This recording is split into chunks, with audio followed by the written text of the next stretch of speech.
Hello, everyone, and welcome to the first part of the technical sessions track. Eric Gross here to introduce the speakers in this session. I used to be at Google. In fact, I joined Google shortly after the IPO, and one of the first things I remember having to do was argue with our auditors that there are things they were calling best practices, like frequently changing passwords, that I insisted would actually hurt our security, and I was able to convince them of that, thank goodness. I'm eager to hear some more things like that, supposed best practices that turn out not to be. So you may have first seen Niels on YouTube playing blacksmith. A nice kind of hobby. It's good to have hobbies. But I first heard of Niels through his work on the OpenBSD operating system, where he had a clever way to structure OpenSSH. He put a much better password hashing algorithm, bcrypt, in. He's also been the author of many influential Usenix and other papers. He's given great talks. He's written software packages you may be using, including the systrace way for controlling access to system calls. He did the honeypot system, tons of things. At Google, he did a number of far-reaching projects, some of which, even today, we don't talk about in public because we're trying to keep our adversaries guessing. But in particular, he wound up being the senior engineer in charge of protecting all of our cloud and other infrastructure. So very important. Before that, he had introduced this safe browsing project that guards you from getting malware when you're surfing the web. So we figure he's been protecting billions of users. That's billions of users with a B. Very, very impressive impact. So that's Niels. And then Peiter Zatko, better known by his hacker handle, Mudge, stars in this new book that's just come out called Cult of the Dead Cow. And that talks about a time some years ago when he had a little more hair and was running this hacker collective called The Loft, and ran into people in Washington and actually was called to testify to Congress and made a lot of news by explaining how he could shut down the internet in 30 minutes. And a few years later, on my watch, we actually did effectively shut down the internet for 30 minutes, but that was an accident. We weren't trying. Okay. He later ran, so after running that hacker collective, he actually moved to Washington and ran cyber R&D for the US Department of Defense and the intelligence community. After that, he came to Google, and he reminds me that in our first conversation there, I was proudly telling him how we were encrypting our dedicated fiber links between our data centers. And I didn't really have any proof that that was needed, but I just felt in my bones we ought to be doing it. And we were about 50% of the way through, and he looked at me and said, "Yep, that's a really good thing to be doing. In fact, you might even want to do it faster." And a few months later, Snowden released these documents showing that it wasn't a completely speculative thing, and we ramped up our rollout right away. So it's really a good idea to listen to Mudge. So, all right. I should finally add that Niels and Mudge are not here to give you a talk about security of Stripe systems themselves. They're here to give you some stories, and I haven't heard their talk yet. I'm really looking forward to this. Some stories about things that supposed to be what you should be doing in security, but it turns out the data just doesn't support that. As they say, it ain't what you don't know that gets you in trouble. It's what you know for sure that just ain't so. Okay. Mudge, take it away. Thank you. Thank you. So I'm going to set the scene for you real quickly. It's about 2018, August. You're in Boston. It's a little cold, damp, rainy, as it is around that time of year. And there's a guy walking down the street. He's about to head into a phone store. For this little store, we're going to call him Oscar. Now, Oscar is going to convince the clerk at the phone store to switch a target person's phone number over to one of the SIM cards that Oscar owns. Now, the target that Oscar is scamming here is somebody that he has been tracking and researching for months. In fact, it's not just Oscar. Oscar has a whole crew that's been working on this because it's somewhat involved. Part of what they did is they stalked the cryptocurrency message boards. They studied, mapped, and set up accounts at Coinbase, Bittrex, Binance, and other cryptocurrency exchanges. And they even set up false online storefronts masquerading as the tech support for those exchanges. And all of this was to find the targets. And the targets that they wanted were folks who had a few $1 million in Bitcoin in their wallets. Now, once they found them, they had more work to do. Because at this point, they turn into more traditional private investigators. Maybe they need some phone numbers still, maybe some social security numbers, addresses, anything else that's part of the personally identifying information so that Oscar can walk into that phone store and convince the clerk that it's his number, I just lost the phone, can you please transfer it over to my card here? It's still not over. At that point, it's time to reset the Gmail password. And why can Oscar do that now? Because the SMS challenge is going to go to the new phone number that he just convinced the clerk that is really his. From that point, it's time to reset the passwords on the cryptocurrency exchanges. Why? Because the reset email password link is going to the Gmail account. So this is pretty involved. This took months. It's a lot of work, but they're trying to steal millions of dollars, so the work's worth it. Now, ultimately, Oscar and his team got caught. The strange takeaway from this was the media and the security professionals' response. Because what did they think had happened? They said, oh my gosh, they defeated SMS challenge codes. SMS challenges are broken. Stop using it. That's what allows this to happen. The sky is falling. We're all doomed, blah, blah, blah. And in actuality, it should have been the takeaway of, this is really rare and expensive and requires a lot of upfront effort. But when it's worth it, it can be worth it. So, Niels, what are some of the stats on just how good or bad SMS challenge codes really are? All right, let's talk about that. In 2017, Google performed a large-scale analysis of account takeovers. This study tracked 3.3 billion credentials exposed by third-party breaches. And these stolen passwords were then used in password stuffing by automated bots. As it turns out, SMS challenges defeated 100% of these attacks. That's the bar in green. 12 million credentials were stolen via bulk phishing. SMS challenges were almost perfect here too, defeating 96% of these attacks, the bar in blue. Targeted attacks are actually pretty rare. We are talking a few thousand targeted attacks across the billions of targets out there. You can see in purple that even there, SMS challenges defeated 76% of these targeted attacks in the year-long study by Google. Why are these attacks so rare? Because they're expensive and time-consuming, just like you heard from Mudge. How expensive, you might ask? Let's take a look at it. In another study, targeted attacks were farmed out to various Russian underground organizations. And the study showed that it cost on average $300 per targeted attack attempt, and that SMS challenges doubled the cost of the attack. These outsourced attacks failed more often than they succeeded, even without SMS challenges. So be aware, the criminals will take your money even if they are not successful. Overall, it's easy to see that SMS challenges are definitely not broken, especially for the most common threat models that affect most people, and that is bot-based password stuffing and phishing.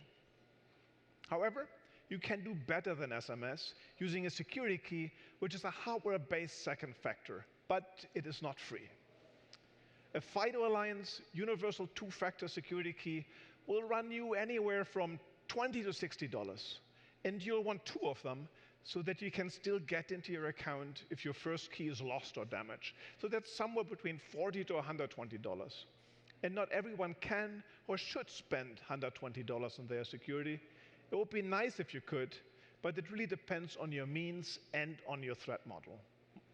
If you, just like the attackers, got away with $5 million in Bitcoin and you want to protect yourself, a security key seems prudent. If you are a company and your customers are entrusting you with sensitive information, you want to offer them the ability to protect their accounts with 100% defense, not only against automated credential stuffing bots, bulk phishing attacks, but also against targeted attacks as they become more relevant in threat modeling as you deal with higher value targets.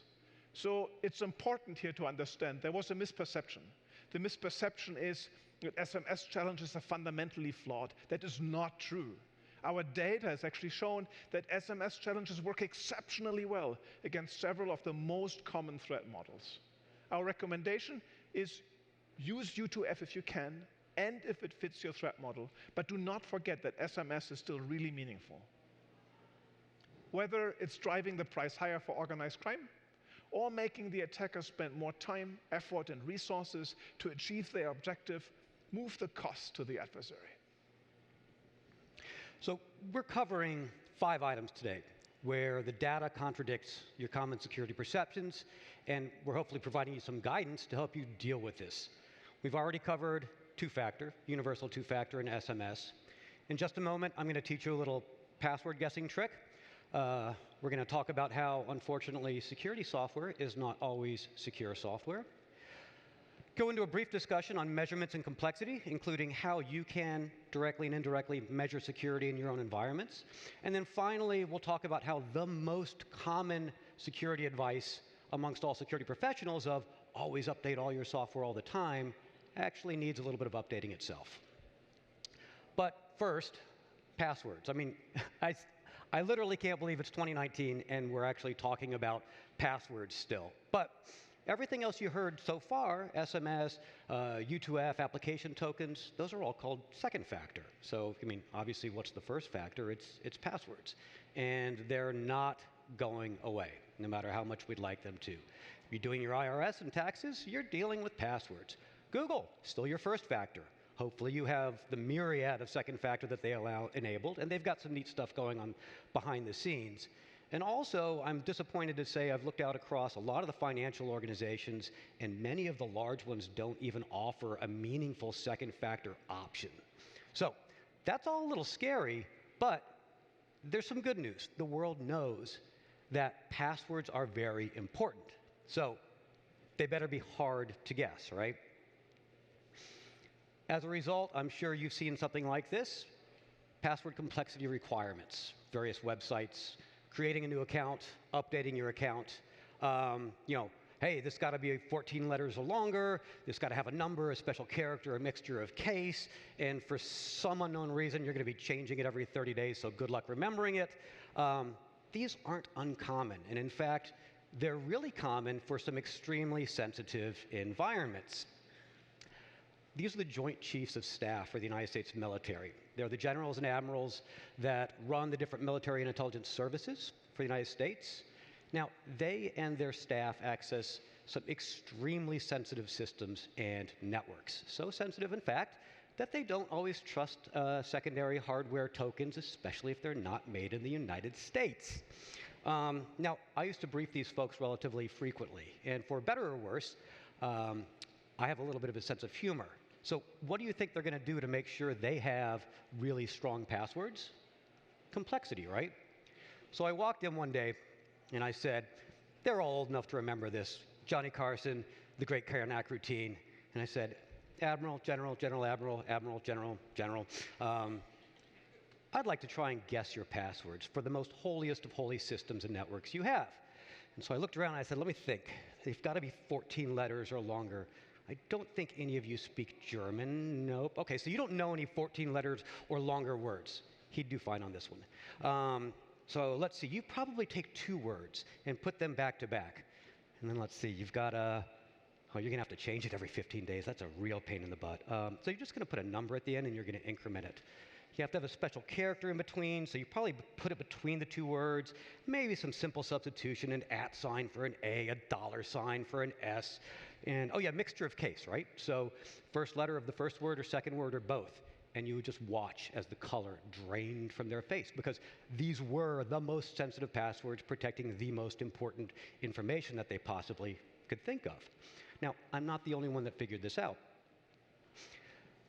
This is a chart from the winning team at DEF CON, a hacker and computer security conference contest called Crack Me If You Can. And this demonstrates that exactly the way I defined and explained the algorithm is actually pretty commonplace in the wild as well. So to orient to the chart real quickly, the x-axis is the 48 hours of the contest, and the y-axis is the number of passwords successfully guessed. Now, the interesting part is they had to explain how they were doing their guessword in order to play the game. So 53,000 password hashes, which are the encrypted version of the password, were released at the beginning of the competition. And the way this works is they guess, they encrypt it, they compare their encrypted string with the password hash, and if they're the same, that was probably the password. If not, they just keep guessing. Here's how the winning teams do it. So pay attention to the colors as they change on the bar, because from 0 to 4 hours, they didn't know what they were doing, and they just kind of randomly guessed, until all of a sudden they'd see a pattern. And then in that pattern, they'd say, oh, they're taking 2 words and they're putting it back to back, and maybe a special number in between or a character in between. And that's where it would shoot up, and their success would be, fantastic, until they essentially exhausted the ones that met that particular schema and algorithm. And then they'd iterate a little bit more, and they'd say, okay, what else did we learn? Oh, they're putting numbers at the end. Oh, they're capitalizing the first letter or the second letter of the word. So what we've done is, for 20 years, we've been trying to make humans more random by imposing these more and more difficult and obtuse and complexity requirements. And in actuality, we've made people increasingly more predictable. So the misperception is that these complexity rules, and more importantly, unnecessary resets, will help people come up with better passwords. And people are just pattern-making machines. So it turns out the complexity rules, such as this, just make it much more predictable. Now, the recommendation, twofold. If you're a developer or a designer, follow NIST 800-63. It's almost 2 paragraphs, that's it. They've made it much more simple. They understand these complexity issues now, and they move you away from them. Now, if you're a human who has to come up with a password for one of these sites, and you have to think of something random, just don't. Go get a random password generator application out of a password wallet, or it ships with Chrome, or it ships inside of your common browser. Let the computer do it for you. Don't reuse it on the other sites because you don't want the automated bot stuffing, and let the password wallet store it for you. All right, we just talked about the security that all of us practice with passwords. Now let's talk a little bit about the challenges with security software. But first, let's step back and see how the security field is doing in general. This chart shows in the green bars the growing investments in security made by the federal government over time. The blue line represents the reported security incidents. So what you see here is a disturbing trend in that the reported security incidents are increasing irrespective of the security investment. Now, you might argue that without the investment, it could be even worse. And that's possibly true. But what we see when we look at the amount of money being spent on solving these problems, the spending is growing with the problem itself. We are not convergent with the problem. If we keep doing the same thing and the trend keeps going the same way, we will ultimately fail.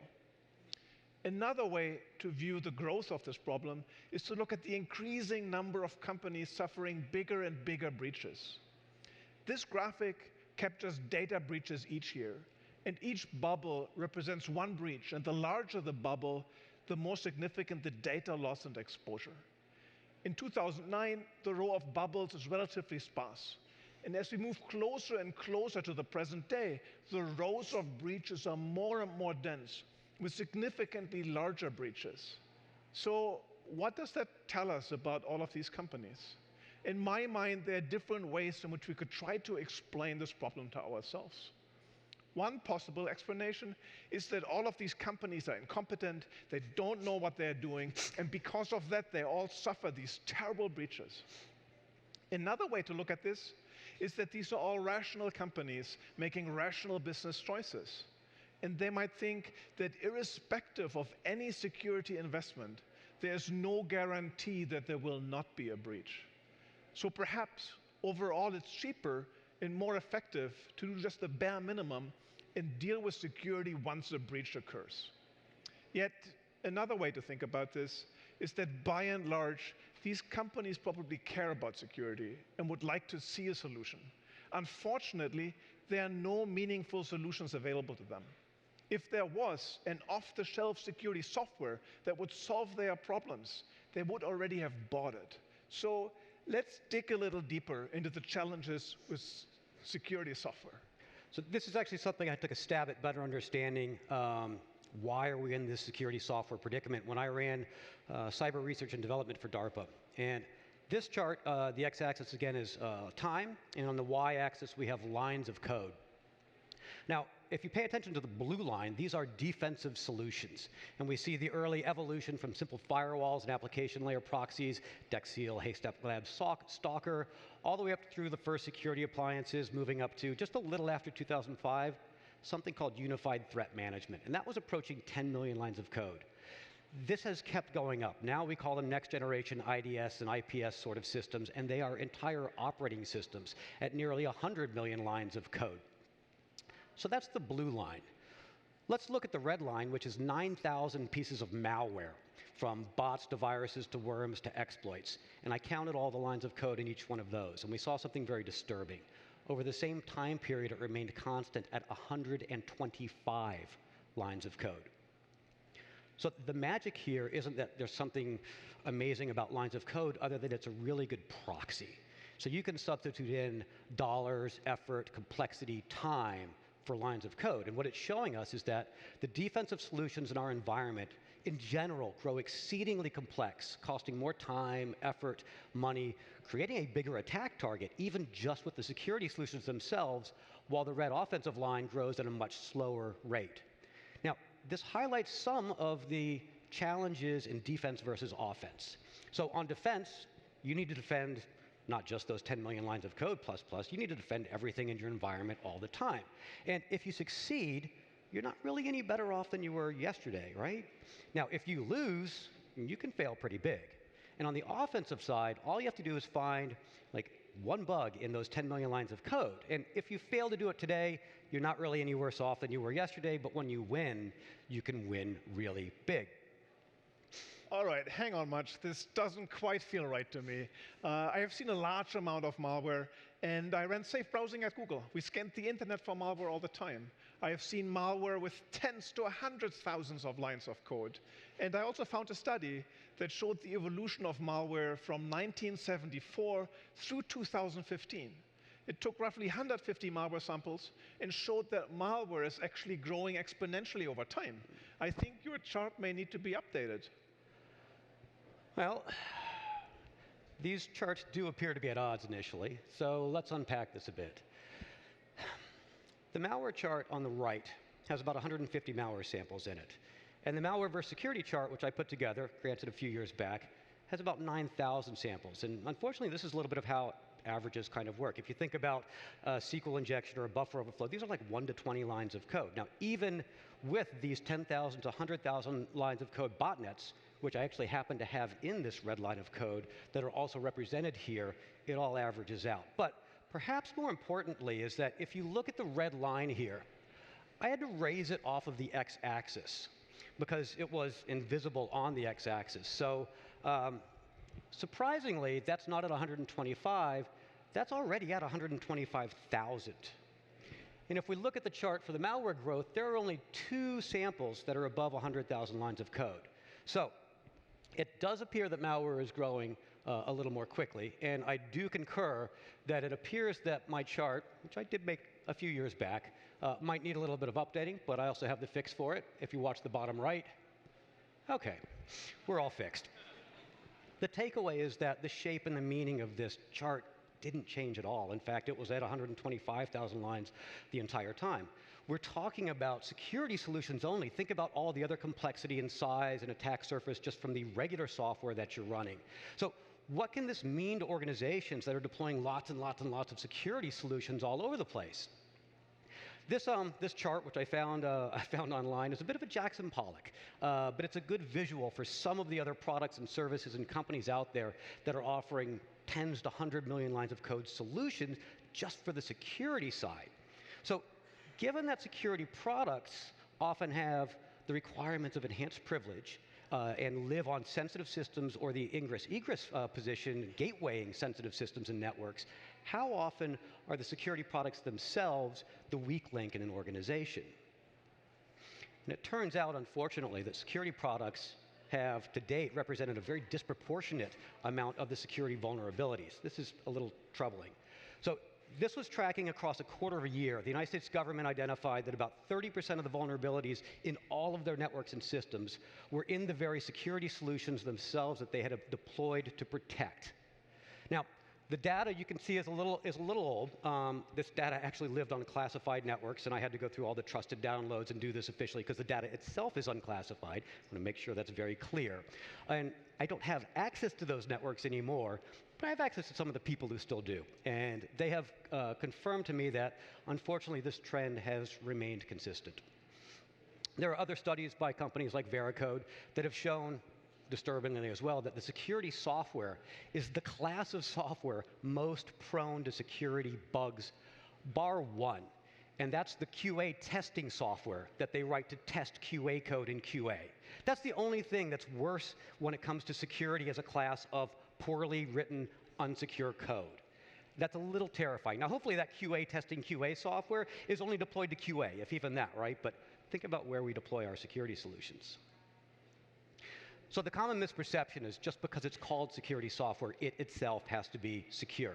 And the contrarian data shows that is far from the case. In fact, it's pretty terrifying, and it's often the least secure code with a disproportionate amount of vulnerabilities in it. So the recommendation is, rather than layering on more levels of predictable complexity to defend levels of predictable complexity and growing that blue line, is to try and figure out how to reduce the complexity in your environment and make that blue line go down, because I don't think the red line is going up quickly enough to matter. So let's talk about complexity and measurements and how that relates to security. In fact, security can be very difficult to measure. For example, how secure are we is not a question we know how to answer with measurements. I like to use the following example when explaining why security is difficult to measure. Let's assume we have a house with 10 doors that we want to protect against burglary. We think that putting locks on the doors so that no one without a key can get in will make us safer.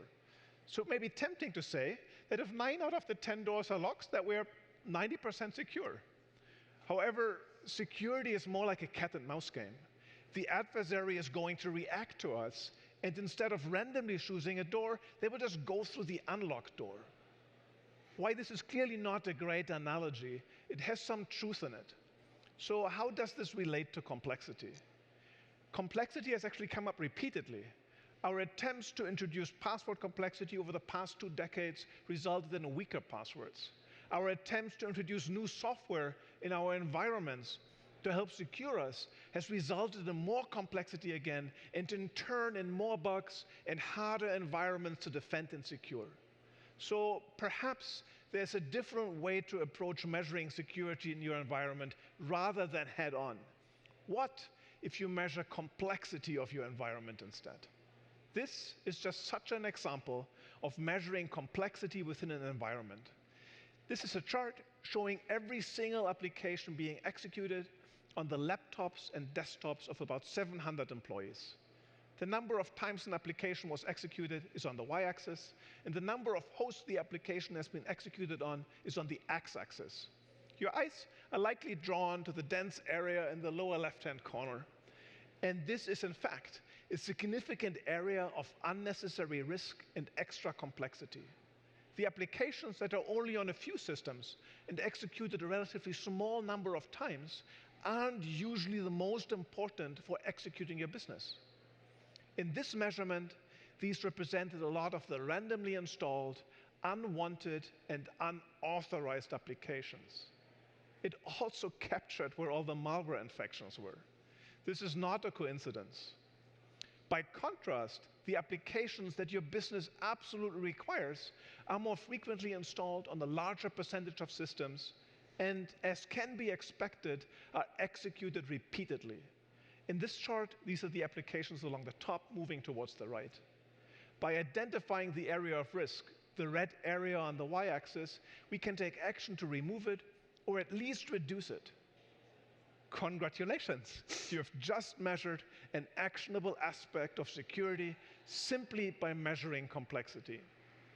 While this is one way in which you can remove complexity and risk from your environment, there are other material reductions in complexity available to us these days.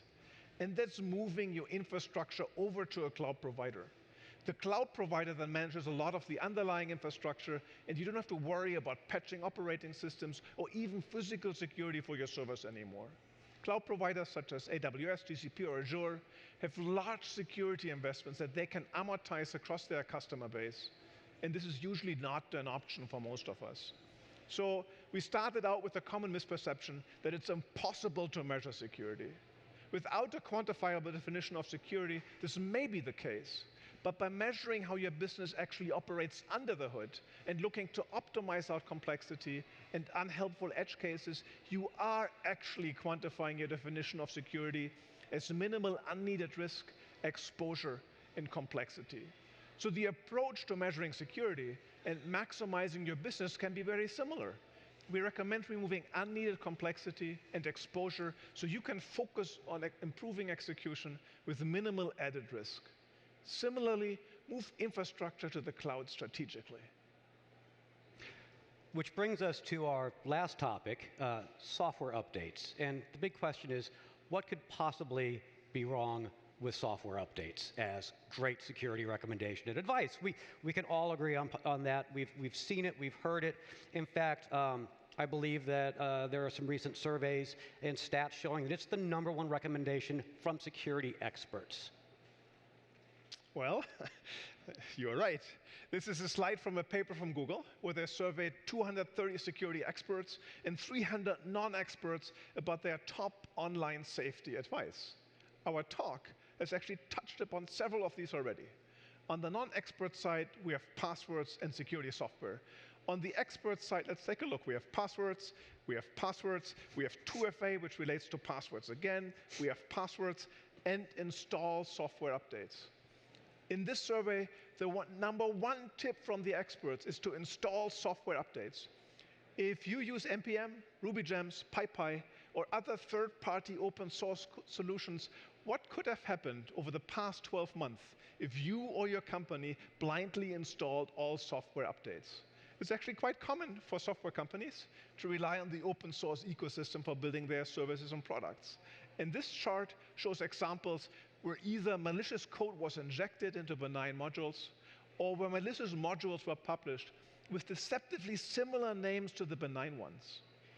Quickly updating in these cases would have led to malicious code execution and potential security breaches. The more prudent advice in this case is to delay updating open source code and to give the open source community time to discover and remove malicious modules. Also, third-party software is not the only place where software updates are problematic, or at least more nuanced than we previously may have thought. So let's step back and actually look at all the updates across everything else, from your routers to switches, fax machines, printer, the AV software and hardware that's running this presentation right now. And recently, there was a study, first of its type, by a nonprofit organization, the Cyber ITL, that looked at 22 companies, almost 1,300 products with 5,000 updates, and those products comprised over 3 million applications, but the important part was they looked at it for 15 years, 2003 through 2019. And the disturbing thing they found was, out of this first longitudinal study, that most updates have very little to do with security. In fact, they don't touch the base security hygiene or change it at all. And of the ones that did, on average, you were more likely for them to lower the baseline of security hygiene than to actually improve it. Now, that's really problematic. But I think to add insult to injury, it was even worse, where they looked back and they said, let's look at each of these companies, and there weren't any positive trends across the vendors and the entire data set, meaning the vendors were not making a conscious effort to improve the security of their products. Now, what gives? Because this is pretty contrary, and this is some cognitive dissonance going on right here. Because what we think is actually happening is, first, security patches are not the same as software updates. Software updates will happen a lot of times, and sometimes they include security patches. But most of the time they don't, they're just updates. Now, to be really clear, we are saying take the security patches immediately, take them quickly, because there's one of two things that's going to be happening. One, it's a security patch that's responding to something that's already known and it's actively being exploited, and it's a race to figure out if you can get it on your system before the adversary can get their code on your system before it's patched. And then the second thing is, even if it's not actively being exploited, once the patch comes out, everybody looks at what the patch fixed, and then they'll figure out how to actively exploit it, so it becomes a race to get the patch on before it's being actively exploited. Now, the second thing that's likely contributing to some of this cognitive dissonance about software updates is there's a very small number of companies with an even smaller set of products that are actually the outliers here. And in particular, it's Google Chrome, it's Apple iOS, and it's Microsoft Windows 10 operating system. Now, these companies, and particularly for these product lines, have a very impressive and expensive patching process that they put a lot of time and effort into. In fact, few companies can actually match what they're doing there. But they're highly visible, so we focus on those, and they are outliers, so we imagine that all updates are just as good as these. So for these systems, take the updates. They almost always have security patches, but more importantly, they're not normally responding to just a single issue. They're trying to improve the baseline. And that's what we saw none of the other companies were actually caring about. At best, they had a security patch that fixed one problem, but they didn't go back to try and figure out if they could make everything else better. So the misperception is that, this is just a general truth. Always update all of your software all the time, immediately. And the contrarian data is, it's a little bit more involved than that. Many updates have no security components, and some types, as you've seen, are actually problematic for certain environments. So the recommendation is take the security patches as soon as you possibly can, and understand that the larger spectrum of software updates is slightly more nuanced. All right, that was a lot of ground to cover, so let me summarize. When you look at the data, you can often find that the world isn't as simple as what we read or hear. SMS challenges, for example, are very effective against some of the most common threat models most people face. If you are a high-value target and targeted attacks are a real issue in your threat model, then you need a hardware second factor. 2FA in general moves the cost to the attacker. The data showed that it doubled the cost of these attacks. Also, we probably are not getting rid of passwords anytime soon, but we can get rid of the problems created when we try to think up passwords on our own. Use a random password generator and a password wallet. If you are a developer or a service provider, please use the NIST guidelines. Also, just because something is called security software doesn't make it secure software. Security software is not immune from introducing risk and complexity to your environment. Use security software strategically and reduce the complexity of your environments where possible. While we don't have a way to perfectly measure security, there are numerous ways to measure the complexity of your environment to help drive optimizations. These identified areas of optimizations are often the equivalent of risk and security measurements and reductions. We also mentioned the move to cloud as a great complexity reduction. And finally, software updates are nuanced.